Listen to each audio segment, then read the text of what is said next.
오늘 우리에게 주시는 하나님의 말씀은 창세기 4장 23절과 24절 두 절의 말씀입니다.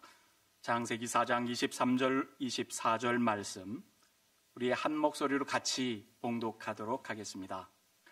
라멕이 아내들에게 이르되 아다와 실라여 내 목소리를 들으라. 라멕의 아내들이여 내 말을 들으라. 나의 상처로 말미암아 내가 사람을 죽였고 나의 상함으로 말미암아 소년을 죽였도다. 가인을 위하여는 벌이 7배일진데 라멕을 위하여는 벌이 77배이리로다. 아멘. 아멘. 함께 기도하겠습니다. 살아계신 하나님의 영이시여, 이 시간 우리들 가운데 임재하여 주시옵소서. 주의 말씀을 전하는 종의 입술을 주장하셔서 온전히 하나님의 말씀이 선포되게 하시옵고, 말씀을 듣는 저희의 귀와 마음을 열어주셔서 주의 말씀을 청종하게 하옵소서. 예수님 이름으로 기원하옵나이다. 아멘. 오늘 저희가 함께 읽은 본문은 라멕의 노래라는 타이틀로 알려져 있는 말씀입니다. 라멕은 가인의 5대 후손입니다. 그러니까 아들의 아들의 아들의 아들의 5번째 이르러서 5대 후손이 라멕인데요. 가인이 동생을 이렇게 죽였던 것처럼 이 라멕도 사람을 이렇게 죽입니다. 성경에 보니까 2사람을 죽이고 집에 들어온 것 같아요. 그리고서는 살인을 저지르고 집에 들어와서 아내들에게 했던 말이 오늘 우리가 함께 읽은 본문의 말씀입니다. 이 그림은 런던에 있는 3대 미술관 중 하나인 테이트 브리튼에 소장된 윌리엄 블레이크가 그린 라멕과 그의 2 아내라는 제목의 그림인데요. 오늘 우리가 함께 읽은 성경 구절을 배경으로 들판에 쓰러져서 죽은 사람이 있고, 그리고 집에 들어와 가지고 아내에게 자기가 무엇을 했다 하고서는 이야기하는 그 대목을 배경으로 그린 그림이에요. 읽은 본문의 말씀을 다시 보겠습니다. 라멕이 아내들에게 이르되, 이 라멕 이전까지는 다 하나님 지어주신 남자와 여자 둘이 이렇게 부부였는데, 이 라멕에 이르러서 일부 다처제를 처음 이렇게 선보여주는 인물이 또 라멕이기도 합니다. 이 라멕이 집에 들어와서 아내들을 이렇게 불러놓고 아내들에게 이르되 아다와 실라여 내 목소리를 들으라. 라멕의 아내들이여 내 말을 들으라. 나의 상처로 말미암아 내가 사람을 죽였고, 내가 사람을 죽였는데 까닭 없이 죽인 게 아니라는 거죠. 나에게 상처를 입힌 사람이 있어. 그래서 내가 그 사람을 죽였다. 나의 상함으로 말미암아 소년을 죽였다. 어른도 죽이고 소년도 죽이고, 어쩌면 한 사람을 이렇게 표현낸 건지도 모르지요. 2사람이라고 이렇게 해봅시다. 사람을 이렇게 죽였다. 자기 살인의 정당성을 지금 아내들에게 이야기하는 거예요. 내가 왜 밖에서 사람을 죽이고 들어왔는지. 그리고서는 하는 말이 가인을 위하여는 벌이 7배일진데 라멕을 위하여는 벌이 77배이리로다. 그렇게 이야기했다는 거죠. 가만히 이 라멕이 했던 말, 이것을 라멕의 노래라고 이렇게 부르는데, 자신이 저지른 살인의 정당성을 노래할 뿐만 아니라 신학적인 방어막도 펼치는 거예요. 하나님께서 가인에게 어떻게 해주셨지? 가인에게 하나님께서 그렇게 해주셨으니까 하나님께서 이번엔 나에게는 이렇게 해주실 거야. 그러면서 자기 나름대로의 신학적인 정당성을 가지고 자기에게 닥칠 무언가 이렇게 보복적인 일이든지 응징이든지 거기에 대한 방어막을 이렇게 미리 치는 거죠. 여러분, 창세기 4장에는 이 라멕의 이야기에 앞서서 가인과 아벨의 이야기가 나옵니다. 우리가 잘 아는 이야기죠. 그럼 가인과 아벨, 아담과 하와의 두 아들들입니다. 아벨은 양을 치는 자로 소개가 되고 가인은 농사 짓는 자로 소개가 됩니다.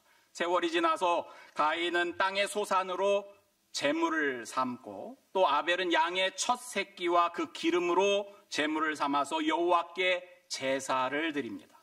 그런데 여호와께서 아벨과 그의 제물은 받으셨으나, 성경에 그렇게 되어 있습니다. 아벨과 그의 제물은 받으셨으나 가인과 그의 제물은 받지 않으셨지요. 여러분, 가인이 시기와 분노에 찹니다.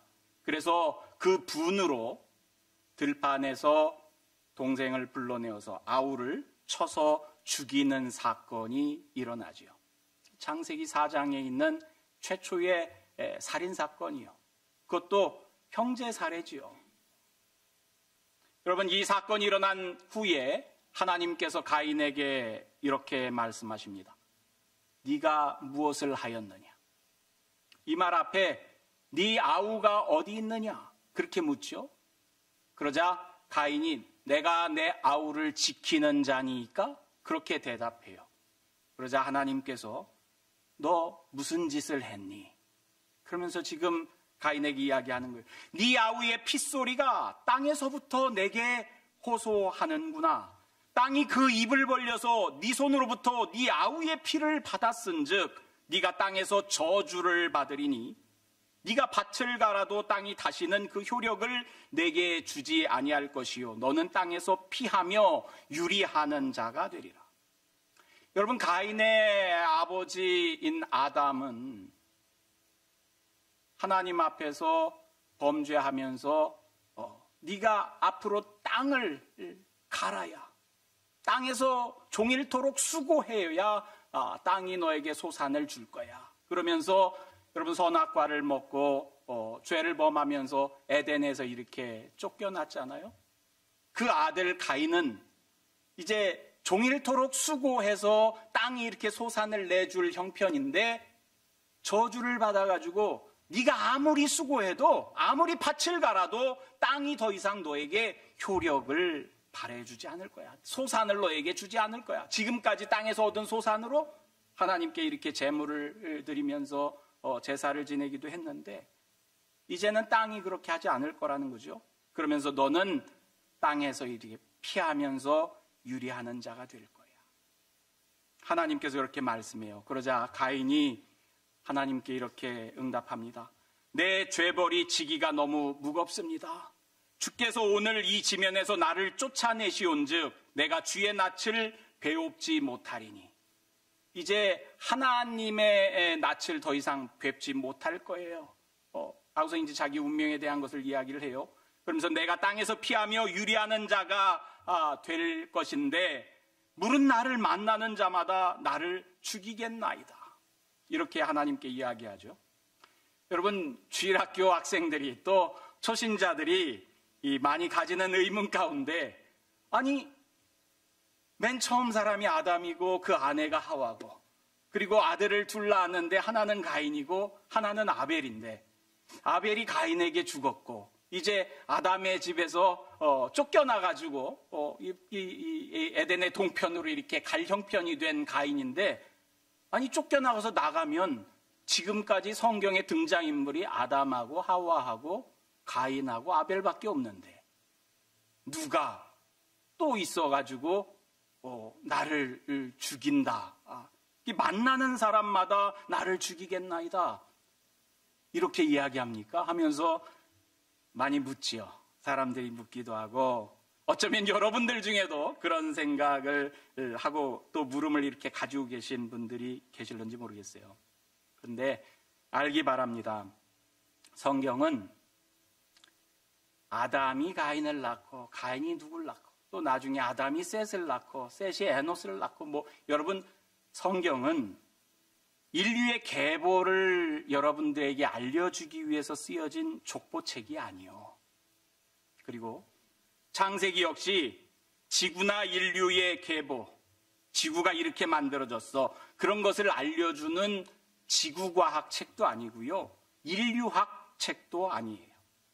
여러분, 가인과 아벨 이야기는 이미 그 이야기를 우리들에게 들려줄 시점에 이미 가인과 아벨 말고도 다른 사람들이 존재하고 있음을 전제하고 이 이야기를 우리에게 들려주는 거예요. 창세기 4장은요, 아담의 타락 이후에 명백해지는 그 죄의 결과를 보여줘요. 하나님 앞에서 자기가 하나님처럼 되겠다고 했던 그 죄의 대가로 인간이 얻은 것이 뭐냐? 시기, 분노, 죽임, 누군가를 죽이기까지 하는, 여러분, 이런 것들이 죄의 결과야 하는 것을 여러분 이 창세기 4장의 가인과 아벨 이야기, 더 나아가서 라멕의 이야기를 통해서 우리에게 보여주는 거예요. 아울러서 아벨과 가인이 대표하는 서로 다른 두 문화 사이에 놓여 있는 갈등도 반영하고 있는 거예요. 그냥 형제 간의 갈등만이 아니라, 여러분, 아벨이 어떤 사람이요? 양 치는 사람. 가인 어떤 사람이요? 농사 짓는 사람이에요. 이 농경 문화 가운데 사는 사람과 목축을 업으로 삼는 사람, 서로 다른 문화지요. 그 다른 두 문화 사이에 있는 갈등이 빚어낸, 갈등이 해결되지 못하면 이렇게 될 수 있겠구나 하는 것도 이 이야기가 반영해주고 있어요. 여러분, 아울러서 그런 것들을 생각하면 이게 아담, 그리고 이 가인, 아벨, 그 몇몇 사람들의 이야기가 아니라 그 이야기들이 함의하고 있는, 더 크게 담고 있는, 이게 세상을 살아가는 사람들의 이야기야. 누군가를 생명을 앗은 사람이 이 자기 생명을 다른 사람에게로부터 또 위협받을 수 있겠구나 하는 것도 알려주는 거죠. 여하튼 이런 것을 가인이 이야기해요. 만나는 자마다 나를 죽일 텐데 어떻게 합니까? 그러자 여호와께서 그에게 이르시되 가인에게 표를 하나 만들어주죠. 하나님이 이걸 가인의 표라고 그러잖아요. 그렇지 아니하다. 너 그렇게 되도록 내가 내버려 두지 않을 거야. 가인을 죽이는 자는 벌을 7배나 받을 거야 하면서, 나를 만약에 해하는 사람이 있으면 하나님께서 벌을 7배 내리실 거다는 어떤 표를 어떻게 알 수 있도록 주셨는지 모르지요. 그러나 하나님께서 그 가인에게 그 표를 주셨다는 거예요. 그래서 가인이 이 아버지 있던 곳을 떠나서 에덴의 동편에 나가서 살게 되더라도 죽임을 당하지 않도록 그를 만나는 모든 사람에게서 죽임을 하나님께서 면하게 하셨다. 여러분, 이 가인의 표가 의미하는 바가 뭐예요? 비록 가인이 다른 사람을 죽이기까지 하는 그런 죄를 졌어도 여러분, 하나님께서 그에게도 은혜를 베풀어 주세요. 나름대로 살아갈 수 있도록, 여러분, 하나님의 은혜를 드러내는 단어가 가인의 표지요. 근데 이것을 라멕이 하나님께서 말씀해 주신 것도 아닌데 자기가 차용해서 가져다가 사용하지요. 가인도 사람을 죽였는데 그 가인에게 위해를 가하는 사람에게는 7배 벌을 하나님이 약속하셨다면 나에게는 어떻게? 77배. 아무도 나를 건드려서는 안 돼. 여러분, 하나님이 주신 말씀이 아니죠. 하나님이 가인에게 주셨던 말씀을 라멕이 자기를 위해서 해석해서 자기 말로 이렇게 삼는 거죠. 성경을 읽어가면서 여러분, 우리도 성경 가운데 이 구절이 내 마음에 쏙 드네. 그러면 여러분, 그 구절을 갖다가 우리도 라멕처럼 사용할 때가 없다고 할 수 있겠어요? 이 라멕처럼 자의적으로 성경을 해석할 수 있는 위험이 저와 여러분들에게도 있어요. 여러분, 창세기 4장에는요, 가인과 라멕의 살인사건에 가리워져서 잘 보이지 않는 부분들이 있어요. 죄로 쫓겨난 사람들이, 이 아담과 하와도 죄로 쫓겨났지요. 이 가인은 또 형제를 죽여서 한 번 쫓겨난 자리에서 또 한 번 더 쫓겨나는 거예요. 그 쫓겨나면서 그 사람들이 자신의 삶의 자리에서 문화를 형성해 가고 있는 것을 창세기 4장부터 보여줘요. 아까 말씀드렸듯이 가인은 농경 문화를 형성하는 사람의 대표격이고, 아벨은 여러분 목축을 하는 사람의 문화의 대표격인 인물로 등장하기 시작합니다. 그러다가 람에게 아들들을 소개하는 대목이 있는데 이 직업군이 다양해지기 시작해요.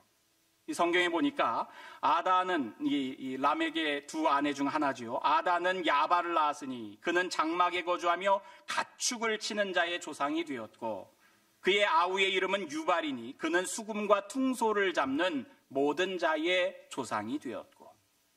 음악가예요. 그죠? 또 실라는 두발가인을 낳았으니 그는 구리와 쇠로 여러 가지 기구를 만드는 자였습니다. 여러분, 이 장인 뭔가를 만드는 그런 사람도 형성이 돼요. 근데 중요한 것은 이렇게 형성되어지는 문화 속에 폭력성이 담겨져 있다는 거예요. 폭력성이 담겨져 있어요. 여러분, 다양한 문화, 서로 다른 직업군의 사람들이 어울려 살면서 도시를 일구어요. 다양한 문화를 형성한 사람들이 함께 지내기 시작합니다. 그러면 갈등이 있을 수밖에 없어요. 똑같은 사람들이 아닌데. 여러분, 부부가 함께 사는데도 갈등이 있잖아요. 서로 다른 배경 가운데서 자란 사람이야. 그러면 그 갈등을 어떻게 풀어가고 어떻게 해결해야 될까 하는 것이 여러분 숙제인데, 이 창세기 4장에서 갈등을 해결하는 방법으로 선보여지는 것은 폭력밖에 없어요. 가인은 동생이 미워지자 시기하자 여러분 동생을 죽여요. 라멕은 밖에서 무슨 일이 있었는지 뭐 밀치고 당기든지 누군가 나를 상하게 했어. 내 어디를 아프게, 여러분 내 무릎을 상하게 했든지 발을 상하게 했든지 그랬다고 내가 그 사람을 죽였어. 자랑스럽게 이야기해요. 폭력적인 것이 갈등 해결의 유일한 수단처럼 이렇게 등장합니다. 이게 하나님을 떠난, 그래서 형성한 문화 속에 살아가는 사람들의 모양새인 것처럼 보여줍니다. 여러분, 라멕은 얼마나 자기에게 있는 갈등을 효율적으로 해결해요. 나를 상하게 했어? 죽여버려야지. 이 라멕의 이름의 뜻이요, 능력 있는 자래요. 능력 있는 자.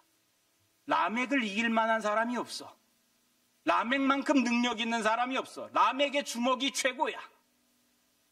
여러분, 이 힘으로 이 죄와 폭력이 증폭되어지는 것이요. 가인의 사건에서 라멕의 사건으로 죄가 증폭돼요. 폭력성이 증폭됩니다. 여러분, 개인이 빚어낸 이런 폭력은 부족들 간의 폭력으로 성경을 읽다 보면 증폭되어집니다. 야곱의 이야기로 이제 나중에 쭉 이어져 창세기를 보세요. 여러분, 야곱이 이 자기 집안과 문제가 있는 집안과 분쟁이 일어나고 다툼이 있고 자식들이 가서 다른 부족을 다 멸절시키고 죽이고 돌아오고 그런 일들이 빚어지지요. 부족 사이에서 그치는 것이 아니라 성경을 읽으면 이것이 국가 단위로 확장돼요. 여러분, 성경은 창세기 4장부터 시작해서 이 죄와 폭력성이 점점 커져가는 것들을 보여줍니다. 하박국 선지자의 글이에요. 하박국은 여러분 신구약 성서 가운데 있는 부분 아닙니까? 예수님 오시기 전에 활동했던 예언자예요. 그 예언자가 어찌하여 주님 내게 죄악을 보게 하시며 패역을 눈으로 보게 하시나이까? 겁탈과 강포가, 이 강포가 폭력이지요. 세상 가운데 만연하게 행해지는 폭력이, 겁탈과 폭력이 내 앞에 있고 변론과 분쟁이 일어났나이다. 하나님, 율법이 해이하고 정의가 전혀 시행되지 못하오니 이는 악인이 의인을 애워쌌으므로 정의가 굽게 행하여집니다. 여러분, 하박국 선지자 처음 첫 장 열자마자 등장하는 구절이에요. 하나님, 세상이 온통 겁탈과 온통 도둑질들과 남의 것들을 빼앗고 그리고 힘으로 폭력적인 일들이 세상 온통 가득합니다. 내가 눈을 뜨기만 하면 내 눈앞에 하나님 이런 일들이 가득합니다. 여러분, 성경에서 폭력적인 사건을 고발하고 다루고 하는 것이 예언서마다 없는 예언서가 없어요. 모든 예언서의 모든 폭력적인 요소들을 고발합니다.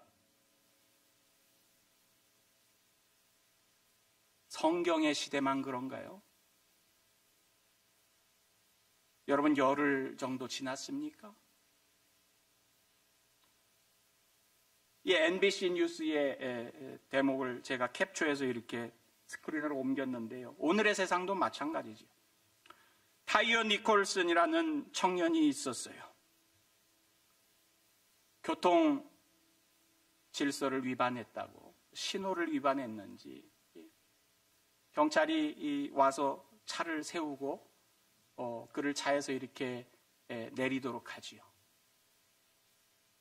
여러분, 경찰이 이렇게 가슴에 달고 있는 개인 비디오 카메라가 이렇게 보여져가지고 여러분들도 다 보셨잖아요. 5명의 경찰이 에워싸가지고 그를 때립니다. 뭐 스프레이도 뿌리죠. 페퍼 스프레이도 뿌리고. 그러니까 겁에 질려서 도망을 쳐요. 그러다가 다시 이렇게 붙들려가지고 이번에는 길거리에 있는 CCTV 화면에서 이제 그 대목을 이렇게 보여주는데 5명의 경찰이 그를 두들겨 팹니다. 그 때려서 죽음에 이르기까지 이렇게 일어났어요. 여러분, 지나가면서 경찰차를 이렇게 보잖아요. 경찰차에 뭐라고 써 있어요? To protect and serve. 우리는 시민을 보호하고 시민을 섬깁니다. 봉사합니다. 여러분, 보호와 봉사가 경찰의 구호예요. 타이어 니콜슨이 어떤 보호를 받았습니까? 어떤 봉사를 받았어요? 아니, 세상에 이런 일이 있어요. 저도 종종 이렇게 교통 신호를 위반해가지고 뭐 과속을 하든지 이 경찰에게 이렇게 붙들리면 제게 오는 경찰들은 그렇지 않아서 참 다행이에요. 와가지고 정중하게 무슨 이유 때문에 자기가 차를 세웠다. 당신 라이센스를 봤으면 좋겠다. 그렇게 보여주면 당신 이렇게 해서 과속을 했는데 알고 있었냐 그러면 몰랐다, 뭐 알았다, 뭐 이렇게 하면 어떤 때는 내가 워닝을 한번 주겠다 하고 놔주기도 하고 어떤 때는 티켓을 이렇게 주기도 하고 그러잖아요. 여러분, 이 땅의 질서를 지키기 위해서 필요한 것들을 행하는 일들, 정당한 공권력을 행사하는 거죠. 그런데 비디오 클립이 보여준 이 청년을 죽음에 이르게 만든 그 공권력의 폭력성은 여러분 용납할 수가 없는 거죠. 경찰들에게 맞는데 맘 하고서 소리 지르는 대목이 나와요. 엄마 하고서는 외쳐요. 20대 청년이 맞아 죽어가면서 죽을 것 같으니까 자기 엄마 집이 지금 코앞인데 그 앞에서 맞아가면서 엄마를 외쳐가면서 맞는데 어떻게 경찰들이 사람을 죽도록 그렇게 때릴 수가 있습니까? 악마가 아니고서야. 그런데 여러분, 다들 이렇게 경찰직에서 이렇게 다 직무정지되고 고소돼가지고 지금 2급 살인죄 이름으로 재판을 이렇게 앞두고 있는데 그 체포된 경찰들 사진 찍혀서 이렇게 쭉 있는 것들을 보니까 다 멀쩡히 생겼어요. 악마처럼 생긴 사람이 없어. 보면은 점잖은 경찰관 같고 환하게 웃는 경찰관의 얼굴로 사진이 이렇게 나와 있어요. 5명, 또 1명 더해지고 지난주에 또 1명 더해져서 이제 7명 이렇게 되어갔는데 그 사람들도 누군가의 아버지고 누군가의 남편이고 누군가의 아들이요. 저와 여러분하고 똑같이 생겼어요. 여러분, 처음 노출된 그 비디오 클립들을 볼 때는 어두운 그 비디오 화면에서 무슨 악마가 그렇게 사람을 때리는 줄 알았어요. 근데 나중에 찍힌 사진을 보니까 거울에 비친 내 얼굴하고 크게 다르지 않아. 악이 악마에게 숨어 있지 않아요. 여러분, 이 화면에 보이는 사람 있죠? 여러분들 가운데 이 사람이 누군지 아는 분도 있을 테고, 멀쩡하게 생긴 신사죠. 그죠? 안경 쓴 거 보니까 지식인 같이 보이기도 하고, 뭔가 헤드폰을 쓰고 있으니까 유엔에서 이렇게 무슨 회의하고 있는 사람인 것 같기도 하고. 그럼 이 사람이 아이히만이라고 이름 불리는 독일 사람이에요. 홀로코스트. 여러분, 유대인들을 가스실에서 학살하는데 일했던 사람이에요. 실무 책임자예요. 독일의 친위대 장교이면서 홀로코스트의 실무 책임자입니다. 아돌프 아이히만. 여러분, 이 사람이 2차 세계대전이 끝나고 이렇게 도망갔죠. 도망가서 있다가 이스라엘 첩보기관인 그 모사드에 의해서 붙잡혀요. 그래가지고 1960년에 붙잡혀가지고 예루살렘에 이렇게 끌려가서 1961년에 예루살렘에서 공개 재판을 받습니다. 그럼 무슨 아우슈슈비츠 그런 수용소 같은 곳에서 죽어간 그 사람이 얼마예요? 셀 수 없이 많은 그 사람들이 유대인이라는 이유로 가스실에서 죽어갔는데, 그 일에 대한 실무 책임자, 이 사람을 이제 예루살렘에서 여러분 그 공개적으로 재판을 이렇게 하는데, 그 재판에 한나 아렌트라고 하는 유대인 철학자요 사회학자지요. 이 2차 세계대전 때 독일에서 이 망명해가지고 미국에서 이렇게 쭉 삶을 살았던 여자 그 학자입니다. 사회학자인데, 이 한나 아렌트가 자기도 유대인이고 그러니까 이 공개 재판에 참석을 했어요. 그래서 도대체 어떤 사람이길래 그 많은 사람들을 가스실에서 이렇게 인종 청소하듯이 유대인들을 그렇게 죽일 수 있었나 하고서는 가서 그 재판에 처음부터 끝까지 이렇게 가서 참석해서 봐요. 근데 그 공개 재판에서 이 아이히만은 당당해요. 나는 잘못한 게 없습니다. 나는 죄 지은 것이 없습니다. 내가 한 일은 내 상관인 라인하르트 하이드리히가 나에게 명령한 것을 나는 성실히 이행했을 따름입니다. 그러면서 여러분, 점잖은 옆집 아저씨가 이야기하듯이 나는 공무원인데 내 상사가 이야기한 것을 나는 명령으로 받아서 그냥 수행한 일밖에 없어요. 나는 잘못한 게 없어요. 그렇게 이야기를 해요. 한나 아렌트가 악마성이라고 하는 것이 따로 있는 것이 아니라 악은 특별하지 않다는 거죠. 평범하다. 어널리티 이렇게 얘기해요. 이 특별한 것이 하나도 없어. 특출나게 이게 악이야. 못됐어. 이렇게 보이는 것이 아니라, 여러분, 악은 지극히 평범함 속에서 그저 내가 성실히 삶을 살아가는 그 속에서 드러나 보일 수 있는 요소인 것을 이것을 보고서는 우리에게 전달해 줘요. 악의가 없어도 스스로 하는 비판적인 사고 없이 이게 옳은 건가? 옳지 않은 건가? 그런 생각하는 것 없이 그냥 남들이 지금까지 쭉 해온 대로, 관습대로, 배워온 대로 성실히 사는 그저 평범한, 진부하기까지 한, 전혀 색다를 것 없는 그런 모습 속에 악이 있는 거예요. 여러분, 우리는 예전에 반공교육 받을 때 포스터 그리고 그러면은 맨날 뿔 달린 도깨비 그리고 이렇게 때려잡자 이렇게 이야기하지만, 여러분, 그런 게 어디 있어요? 똑같아. 여러분, 죄송한 표현입니다만은 북어와 무엇은 3일에 한 번씩 패야 한다. 이런 무슨 말이야? 요즘 아이들 들으면 무슨 말인지 모를 거예요. 근데 여러분, 제 어렸을 때는 그런 말이 그냥 흔하게 들렸어요. 북어를 이렇게 두들겨가지고 북어포를 만들어서 먹듯이 북어하고 무엇은 3일에 한 번씩 패야 한대. 그런 말이 어디 있어요? 여러분, 그렇게 폭력적인 말이 어디 있어요? 근데 우리가 그런 문화 속에서 살았어.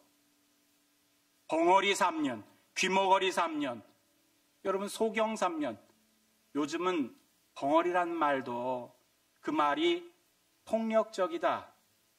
장애인들을 이렇게 가슴 아프게 하는 말이다. 그래서 사용하지 않는 말이 됐어요. 죄송합니다. 그런 표현을 써서. 근데 여러분, 저 어렸을 때만 해도, 불과 몇 년 전만 해도 벙어리 3년, 여러분 세상에 무슨 결혼해서 시집에 가는 여자가 도살장에 끌려가는 소처럼 벙어리로 3년을 살아야 돼. 귀머거리로 3년을 살아야 돼.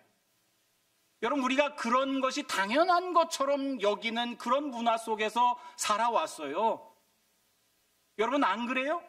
여러분들 시집 갈 때 그런 소리 안 들어도 너 시집 가면 시댁에서 벙어리로 그런 이야기, 여기 머리 희끗희끗 하신 분들은 다 그런 이야기 들어가면서 시집생활 하셨을 것 같아. 요즘 여러분 그런 이야기 하는 사람 있으면 제정신이 아닌가 봐 그러면서 대답을 하겠지요. 근데 여러분, 그런 문화에 젖어서 그런 문화에서 교육받고 아무런 비판적인 사고 없이 그런 문화 속에서 그렇게 당연한 것처럼 삶을 살아갈 때 아이 희만하고 뭐가 달라요? 여러분, 아이 희만은 자기가 비판적 사고를 하지 않아. 위에서 명령이 내려와. 스위치 눌러. 그럼 스위치 눌러. 사람들 줄 세워서 들여보내. 그럼 사람들 줄 세워서 들여보내. 시키는 대로 하는 거지요. 왜? 군대는 그러니까. 친위대 장교인데 당연한 일이지. 내가 뭘 잘못했는데. 명령권자가 잘못했지. 여러분, 학교에서 선생님에게 맞는 것이, 매맞는 것이 당연시 되던 시대를 저는 살아왔어요. 미국에서 선생님한테 애가 맞았다 그러면 여러분 당장 다 쫓아갈 거예요. 근데 저희는 학교에서 지각을 했어. 두 학생이 지각을 했는데 선생님이 물어봐. 너 왜 늦었어? 그럼 한 사람은 솔직하게 대답합니다. 아이, 제가 오늘 늦게 일어나가지고 그러면 매맞는 거예요. 근데 한 사람은 약삭 발라가지고 선생님이 듣고 싶은 말을 이렇게 꾸며내서 해. 아이, 오는데 말이죠. 무슨 일이 생겨가지고 뭐 이렇게 변명을 만들고 말을 그럴싸하게 꾸며내. 그러면 안 맞아. 그런 교육 시스템 속에서 자라면 정직한 것이 좋은 거야 라고 생각하겠어요? 아니, 약삭 빠르게 저 사람 듣고 싶은 말을 해가지고 이 위기를 벗어나는 게 학교가 그걸 가르치는 거죠. 요즘 근래에 한국에서 가장 히트한 드라마 가운데 하나가, 여러분 어린 시절 학교를 다니면서 학교 폭력으로 온몸이 다 흉터로 가득한 여자가 성장해서 복수하는 이야기. 어떻게 복수를 할까? 넷플릭스 때문에 여러분 한국에서 드라마도 우리가 미국에서도 다 보잖아요. 그게 시즌 1이 끝났는데 모든 사람들이 열광하면서 시즌 2를 기다린대요. 여러분, 우리가 사는 세상 너무 폭력적이요. 근데 이 폭력적인 것이 악마의 모습으로 온 것이 아니라 우리가 당연한 거야 라고 생각하는 그 생각 속에 숨어서 우리에게 다가온단 말이죠. 여러분, 여기에 신앙인들이 경각심을 가질 필요가 있어요. 여러분, 성경 우리에게 뭐라고 그래요? 하늘에 계신 너희 아버지의 온전하심과 같이 너희도 온전해라, 그렇게 가르치잖아요. 여러분, 하나님이 온전하셔. 그러니까 너희도 온전해. 이 이야기를 들으면 어떤 생각이 들어요? 하나님이 어떻게 온전하시지?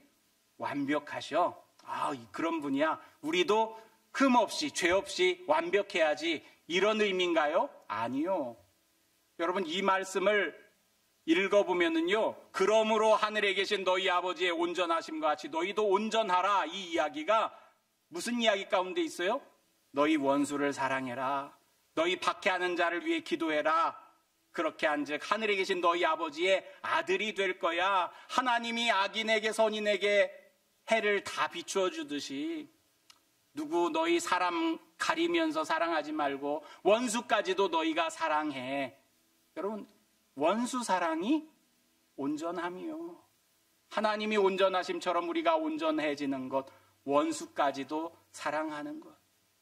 세상 문화는요, 어떻게 더 힘을 갖고 어떻게 더 그 힘으로 남을 이기고 내가 무엇인가 상해를 입으면 더 큰 것으로 갚아주고, 그게 가인의 논리고 람에게 논리라면, 여러분, 하나님을 믿는 사람, 예수를 믿는 사람, 신앙생활하는 사람은 원수까지 사랑하는 거죠. 원수까지 사랑하는 거예요.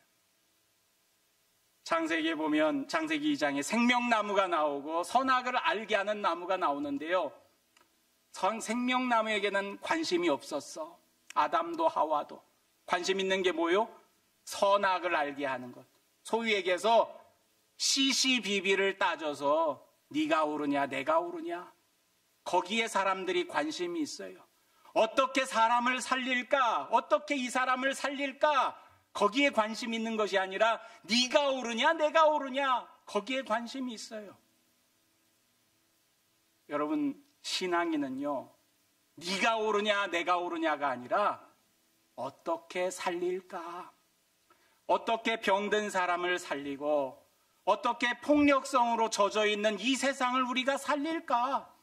이 폭력성으로 젖은 세상 가운데 지금 누가 잘못했냐, 누가 옳으냐, 경찰이 잘못했냐, 법규를 위반한 그 사람이 잘못했냐, 맞을 짓을 했네, 그래서는 안 되지, 이런 이야기가 중요한 것이 아니라 이 폭력 문화에 젖어 있는 이 세상 가운데 어떻게 우리가 살릴까, 그게 하나님의 마음이고, 여러분, 원수를 사랑하라는 것이 하나님을 닮아가는 모습인 것을 일러주는 거지요.